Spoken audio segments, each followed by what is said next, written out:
కొందరు మా అన్నయ్య చావుని కూడా వాళ్ళ ప్రయోజనాలకు తప్పుడు ప్రచారం చేస్తూ మాకు చాలా బాధను కలిగిస్తున్నారు.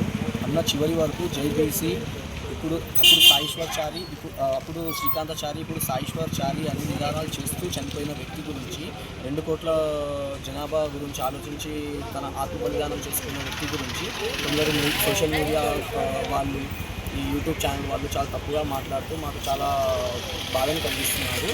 దీని గురించి మేము ఈరోజే పిటిషన్ పోలీస్ స్టేషన్లో కంప్లైంట్ కూడా ఇచ్చాము. ఇప్పటి నుండైనా ఈ సోషల్ మీడియాలో తప్పుడు ప్రచారం ఆపాలని కోరుకుంటున్నాము.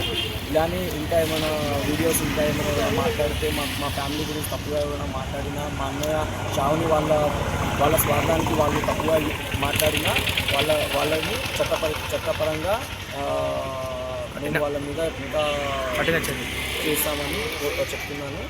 దీంతోపాటు ఈ బీసీ సంఘాలు, బీసీ నాయకులు కూడా మాకు అండగా ఉండాలి. మా అన్నయ్య చావుకు అర్థం ఉండాలని, న్యాయం జరగాలని మేము కోరుకుంటున్నాం.